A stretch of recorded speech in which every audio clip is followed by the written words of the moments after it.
Donc bonjour à tous, bienvenue sur ma chaîne Philippe est dans le vrai. Alors, je fais une visio aujourd'hui pour parler encore un peu quand même du salon avec les messages que vous m'avez envoyés. Alors, vous pourrez le vérifier dans les semaines et dans les mois à venir et courant l'année 2025. Hein, il va rien se passer d'extraordinaire au niveau agricole, pour la raison qui est la suivante, c'est que dans la loi d'orientation agricole, il y a quelques mesures de bon sens qui peuvent ici ou là améliorer certaines petites situations, on va dire des sparadraps, hein, voilà, des sparadraps sur des blessures profondes, mais sur le modèle, le changement de fond, l'amélioration des conditions de vie des paysans et des paysannes par rapport aux revenus, il n'y a rien. Et tous les politiques qui sont passés sur le salon, comme chaque année, bah, vous voyez ce qui s'est passé sur les stands. C'est surtout le salon de l'agrobusiness, ce n'est plus un salon agricole.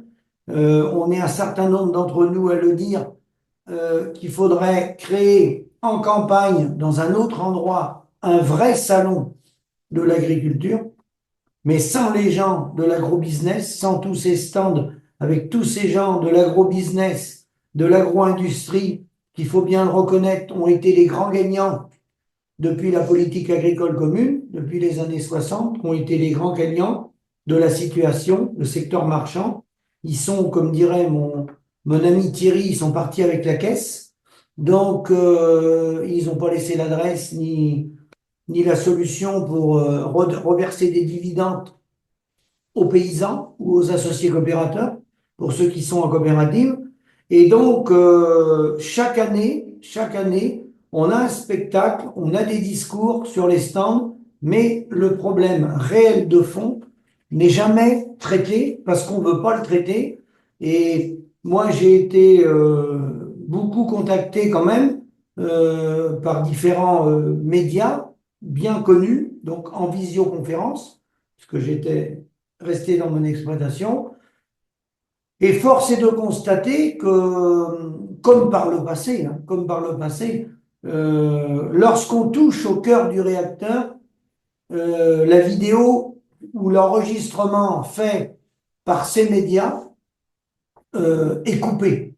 C'est coupé au montage et les éléments les plus importants que j'ai à faire passer dans l'actualité, hein, c'est-à-dire dans les grands journaux télévisés, soit c'est coupé, soit l'émission totale, l'interview que j'ai donnée, il est carrément pas diffusé.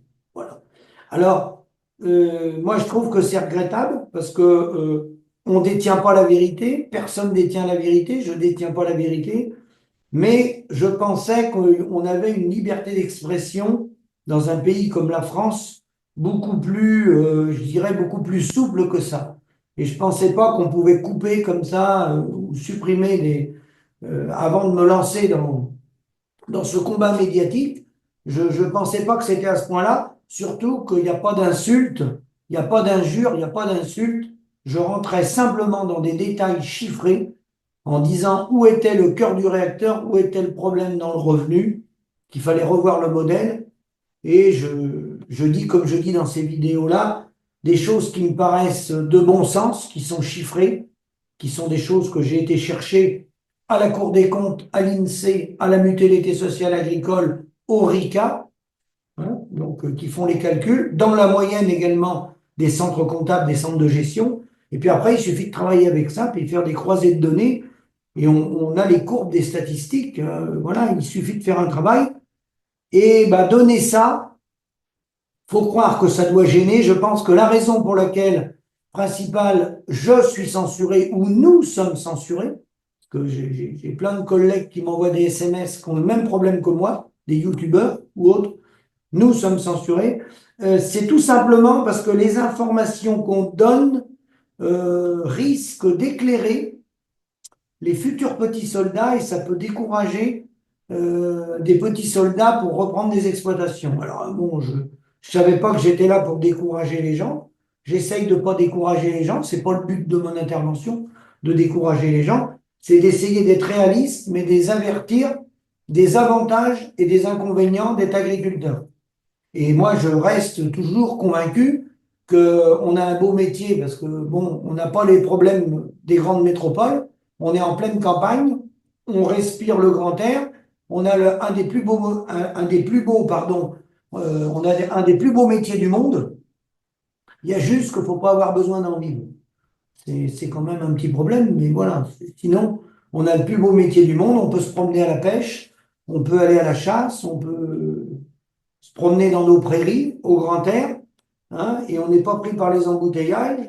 On travaille avec des animaux, ou des céréales, ou du maraîchage, ou de la vigne, et c'est vrai qu'on a une qualité de vie à la campagne, donc un beau métier, agriculteur, sauf qu'il ne faut pas avoir besoin d'en vivre. Alors, un petit mot, oui, sur le salon. Alors, sur le salon, vous avez vu sans doute dernièrement là, le dernier coup médiatique de Karine Le Marchand. Alors, si l'idée, peut-être que l'idée qu'elle a part d'un bon sentiment, pour travailler des sujets agricoles comme ça, il faut bien les avoir appréhendés et bien les connaître, hein. Parce que ce qui a été vendu avec la grande distribution, c'est que les agriculteurs en difficulté pourraient vendre leurs produits, ça a été dit dans les médias, aux heures de grande écoute, pourraient vendre leurs produits dans la grande distribution, c'est-à-dire, Monsieur Schleicher l'a dit, il a envoyé un mail aux 1200 magasins U en France, où nous, agriculteurs, il faut qu'on rentre en contact avec le directeur U ou les autres, hein, que tout le monde était présent sauf Leclerc, et on pourra vendre nos produits dans le magasin, et c'est nous qui fixons notre prix. Ça veut dire qu'on peut vendre nos produits le prix qu'on veut. Alors, je pense que vous êtes nombreux à avoir compris que ça manquait quand même un peu de sérieux. De un, comment on détermine les critères des agriculteurs en difficulté? Parce que qu'est-ce qu'on appelle un agriculteur en difficulté? C'est quoi le seuil? Parce que si on va tous dans notre magasin U, qu'on arrive à 30, 40 ou 200 dans le magasin, je suis pas sûr qu'il va prendre autant d'éleveurs dans les rayons à vendre des produits. Ça, c'est le premier point. Le deuxième point, si beaucoup d'agriculteurs font cette démarche, qu'on est plusieurs, il y aura une distorsion entre les agriculteurs parce que personne ne va donner le même prix des produits. Voilà. Hein, les agriculteurs ne connaissent pas avec précision leur coût de production, donc il va se faire n'importe quoi. Donc ça, si vous voulez, c'est un coup de com'. Mais au bout du raisonnement, c'est pas comme ça que ça va se gérer. C'est un coup de com' pour la grande distribution qui va dire nous on accueille les éleveurs et on est prêt à aider les éleveurs en difficulté, mais vous verrez les résultats. Déjà, il va falloir que l'agriculteur il lève la main et il dise moi je suis en difficulté, je viens dans le magasin et ça c'est pas gagné, c'est pas spontané. Et sur quels critères on le choisit et combien on en choisit parce que les agriculteurs en difficulté, si on veut parler du maraîchage ou de l'élevage, il y en a plein. Donc tout le monde ne va pas venir avec son petit bout de rayon dans le magasin. Je crois que c'est irréaliste et c'est une opération de communication. Alors bon, Karine Le Marchand, je lui en veux pas hein, quand on connaît pas les sujets agricoles. C'est pas comme ça que ça fonctionne. Et dans l'émission, elle a dit que c'était inspiré de C'est qui le patron. Alors, C'est qui le patron aurait fallu qu'elle revisite un peu comment ça fonctionnait, parce que c'est seulement une partie des producteurs, une toute petite partie des producteurs qui livrent à cette laiterie, qui sont payés 10 centimes de plus. D'accord? Alors, certes, il y en a certains à qui ça donne un bon coup de pouce, 10 centimes de plus. Voilà. C'est toujours intéressant, même que ce n'est pas le coût de production, c'est toujours intéressant. Mais ce n'est pas l'ensemble des producteurs de la laiterie, c'est des éleveurs qui sont triés par l'industriel. Et si elle avait fait un travail un peu plus approfondi, il faut savoir que avant de mettre en place un modèle comme ça, il faut revoir le modèle fiscal. Parce que je ne sais pas si elle est au courant que pour les 10 centimes de plus, si je prends l'exemple du lait, hein, mais c'est pareil en viande, hein, la personne qui va venir dans la grande surface vendre ses produits plus cher, il faut les vendre plus cher, qu'on ne les vend pas assez cher. Mais si on reste sur plus 10 centimes, comme c'est qui le patron, ou comme nous, si demain on va vendre notre produit, il faut savoir que sur les 10 centimes, il va partir 5 centimes 8 qui ne reviendront pas au producteur. Elle n'en a pas parlé de ça. Sur les 10 centimes supplémentaires qu'on va vendre plus cher, il y a 4 centimes 3 qui vont partir à la mutualité sociale agricole et 1 centime 5 aux impôts. Oui, effectivement, on est dans un modèle fiscal qui nous impose sur le bénéfice d'entreprise, qui est notre bénéfice agricole, qui n'est pas notre revenu réel, qui n'est pas notre salaire. Ce n'est pas le fruit de notre travail. C'est un bénéfice agricole. Et nous sommes imposés, et on peut le regretter, c'est le modèle fiscal français qui veut ça, il n'y a pas que le français. Mais le modèle fiscal français est comme ça. Nous sommes imposés sur un bénéfice agricole. Donc, lorsqu'on dit on va vendre plus cher, très bien, il faut vendre plus cher, hein, on ne vend pas assez cher, mais il faut en même temps revoir le modèle fiscal parce que vous allez d'un côté vendre plus 10 et vous allez en redonner 5 centimes 8. Donc, vous voyez ce qui vous reste. D'accord? Hein? Donc, ça, personne, bien sûr, en a parlé au salon, personne l'a appréhendé, hein, et on fait du blabla, on fait croire, on met en avant. Là, moi, je pense que les grands gagnants, c'est ceux qui sont mis en avant, c'est la grande distribution, c'est ceux qui sont détenteurs de l'acte de vente, c'est le secteur marchand, qui eux sont médiatisés et qui eux sont pas censurés à la télévision. Et après, lorsqu'on parle comme ça, de demander un coup de pouce aux consommateurs, il est quand même important de savoir les coûts cachés de notre modèle alimentaire, quel impact sur les enjeux et sur la santé. Je vais vous lire un petit paragraphe qui résume ce que je dis, que j'ai retrouvé dans un article. Les coûts cachés de l'alimentation, de quoi s'agit-il? Eh bien, c'est les coûts liés à la potabilisation de l'eau, les coûts de prise en charge des maladies chroniques liées à l'alimentation et à la baisse de la productivité associées, les subventions à l'agriculture, toutes les subventions qui vont à l'agriculture, les coûts liés à l'environnement, par exemple la gestion des déchets, d'accord? Les coûts liés au gaspillage alimentaire, les coûts liés aux inégalités d'accès à une nourriture saine et suffisante, les coûts liés à l'antibiorésistance en santé humaine ou animale, les coûts liés à la maltraitance animale. Alors, qu'est-ce que je veux dire par là? Bah, c'est très important. C'est que, si vous voulez, les derniers chiffres de l'INSEE, c'est que le budget des ménages, c'est 15,9% de la consommation des ménages de 1600 milliards d'euros. Donc, c'est environ, j'arrondis, je ne mets pas les virgules, c'est 254 milliards d'euros. Donc, vous consommez pour un équivalent alimentaire de 254 milliards d'euros. Vous, les consommateurs français. Bon, donc 15,9%. Bon, mais lorsqu'on vous demande de payer plus cher, bon, vous faites un acte citoyen, ça peut se comprendre.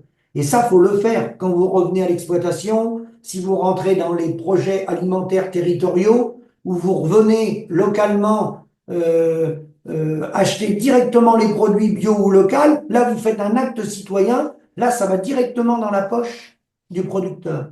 Hein.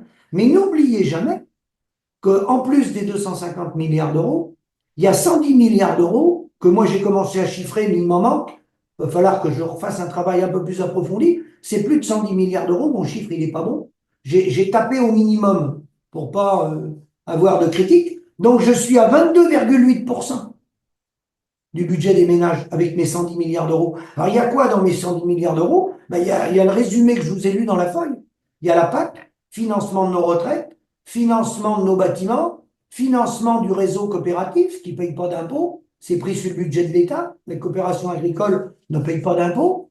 Hein. Vous avez ensuite le coût du traitement de l'eau, l'impact sur la santé, et j'ai pas tout compté parce qu'il y a des organismes agricoles, hein, qui ont des aides, beaucoup d'aides, et je ne les ai pas mis dans les 110 milliards d'euros. Donc je suis encore trop court, et je suis à 22,8%. Bon, donc vous, quand vous faites un acte citoyen dans la grande surface, où vous avez une marque avec un paysan en photo et que vous acceptez de payer, mettons, 10% de plus le produit, vous avez, alors peut-être qu'il faut le faire si ça revient dans la poche du producteur, mais ça, il faut le vérifier. Hein. Le mieux pour savoir si ça revient dans la poche du producteur, je vais vous dire, c'est de venir chez le producteur. Parce que tous ces marchands, tous ces de poudre de perlimpinpin qui font de la com, vous savez, ils sont pas là, non, ils sont pas là pour donner l'aumône. Ils sont là pour se servir. Ça, faut bien l'avoir compris. Donc, regardez, 22,8%. Si vous donnez plus, là, vous montez, vous, là. On monte dans l'échelle, là. On est 23, 24, 25% du budget des ménages. Parce qu'on vous demande de repayer. Alors, si vous repayez et que c'est en direct avec l'agriculteur, là, vous êtes sûr que ça va dans sa poche, vous l'avez en face de vous. Il faut serrer la main, comme on dit avec nos amis d'SOS Mère. Il faut se serrer la main. Si on se serre la main, vous remettez le chèque, vous remettez votre billet en liquide au producteur ou au cuisinier de la restauration collective, hein, via les élus locaux. Là, vous êtes sûr que dans la cantine scolaire, c'est vos produits. Donc, vous avez un interlocuteur qui est le maire de la commune ou le cuisinier, voilà, qui gère ça. Mais là, vous pouvez y serrer la main. Vous savez que l'argent ne va pas partir à une multinationale, à des géants de la grande distribution ou à des vendeurs de poudre de perlimpinpin, comme ceux qui ont monté des marques, d'accord, pour vendre des briques de lait. Parce que c'est eux que ça enrichit. Je pense que vous l'avez compris, ça. Ils se sont pas mis à faire ça pour aider la paysannerie. Ne croyez pas ça une minute. Ils se sont mis à faire ça pour en tirer un profit et un business. Donc, c'est une grosse problématique, ça. Parce que les 110 milliards, va bien falloir à un moment donné que nous, les consommateurs, la société civile, on se soulève, on fasse des pétitions et on demande des comptes. Eh ben, on demande des comptes à Madame Le Pen, à Monsieur François Ruffin, à Monsieur Bayrou, à tous les messieurs qui sont et les madames qui sont à l'Assemblée nationale, hein, qui normalement sont là pour défendre l'intérêt général des concitoyens. À un moment donné, il va bien falloir qu'ils se mouillent à l'Assemblée nationale et au Sénat et qu'on travaille là, sur les 110 milliards. Les 110 milliards qui sont payés par vous, par vos impôts. Est-ce qu'elle est bien utilisée, cet argent-là? À qui elle va? On sait à qui elle va, hein. Voilà. Elle fait tourner l'agro-industrie, hein. Et quel est l'intérêt de faire payer des impôts à des concitoyens pour ensuite voir des agriculteurs se suicider et pas être capables de vivre dans leur exploitation? D'où l'intérêt de sortir progressivement. Ça ne peut pas se faire du jour au lendemain. Il ne faut pas dire qu'on veut renverser la table, on ne peut pas la renverser. C'est pas réalisable. Il faut aller par étapes et modifier ce modèle et revenir à se serrer la main.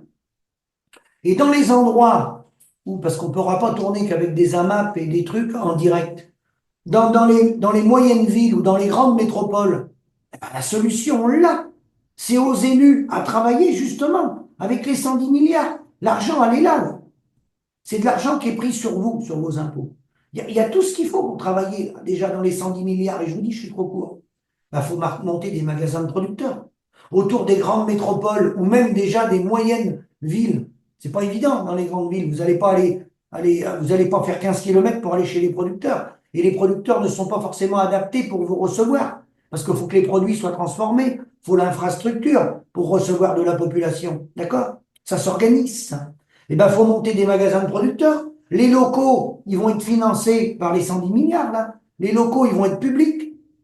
Le bâtiment, il va être à la commune. Et puis là, dans le bâtiment, on peut mettre, il y a plein de gens au chômage, il y a des travailleurs pauvres, il y a des travailleurs sociaux, il y a des gens qui sont au RSA, il y a des gens qui demandent que ça, de se rendre utile à la société. Eh ben, faut mettre des gens comme ça à tenir les magasins de producteurs. Les producteurs vont faire la facture, ils vont approvisionner le magasin, c'est aux producteurs de le faire, ça.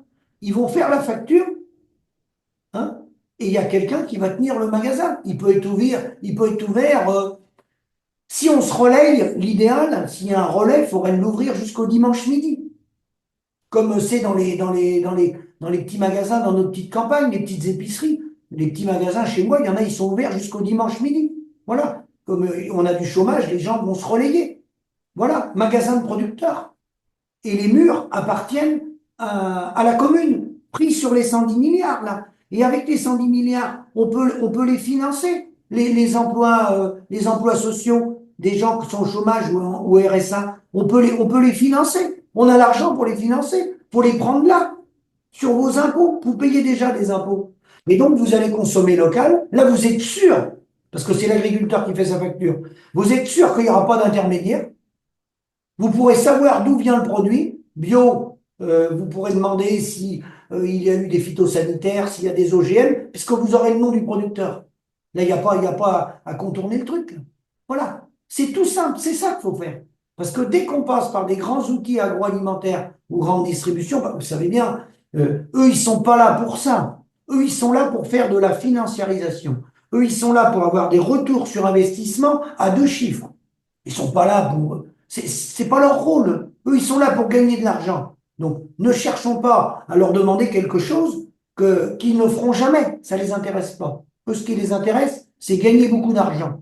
C'est pas de contenter la population avec des produits sains, locaux, pour que les gens soient en bonne santé. Eux, ce qui les intéresse, c'est de faire du business. Donc, peu importe la couleur des produits, peu importe la provenance, eux, ils veulent faire des business. Du business. C'est la raison pour laquelle, dans les grandes surfaces, ils mettent en photo quelques producteurs locaux. C'est pour ça qu'avec Karine Le Marchand, ils ont ouvert la porte. C'est pour se racheter une bonne conscience, dire voilà, nous on accepte quelques producteurs en difficulté, qui vont être dans le magasin à vendre leurs produits. Ceux-là, on va les médiatiser, on va les prendre en photo.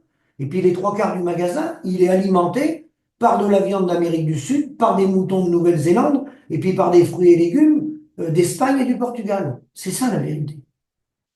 Vous le savez, c'est ça la vérité. Donc, c'est des opérations de communication. Donc, il faut se serrer les coudes. Il y a des groupes qui sont en train de se former, au niveau des projets alimentaires territoriaux. Il faut que les gens soient solidaires. Et je pense que assez rapidement, parce que sinon ça va être compliqué, assez rapidement, il faut démarrer où il y a des élus qui sont très en avance là-dessus, qui ont démarré bien avant qu'on parle des projets alimentaires territoriaux. Il y a des élus très en avance. Je pense notamment dans le 44, Loire-Atlantique, ou à la limite de la frontière allemande, à Ungersheim. Et donc là, il faut aller dans ce sens-là rapidement pour sauver une partie des agriculteurs. Je dis pas tous les agriculteurs, parce que ça serait mentir. Faut pas croire, c'est plus compliqué que ça, la vie et les choses. Mais pour sauver toute une partie des agriculteurs, et puis déjà protéger quand même les populations en termes de sécurité civile, c'est urgent de mettre ça en place. Des nourriciers avec des magasins locaux, il faut que des élus s'engouffrent dans la brèche. Ça peut se faire rapidement si des élus s'engouffrent dans la brèche. C'est urgent, ça aurait déjà dû être fait. Pourquoi c'est pas fait? Parce qu'il n'y a pas la volonté de changer le modèle. Le modèle, il a été conçu comme ça. L'agroalimentaire gère bien l'ensemble de la chaîne, répond à tous les acteurs de la chaîne sont approvisionnés par l'agroalimentaire, quels que soient les produits, que ce soit des lapins, des canards, des moutons. Ils gèrent tout de A à Z jusqu'à la logistique. Donc c'est remettre en place un autre mode de distribution, avec à la clé la reprise de la facture pour les agriculteurs. Le plus important, c'est ça. C'est la reprise de la facture par l'agriculteur. Je vous remercie. À bientôt.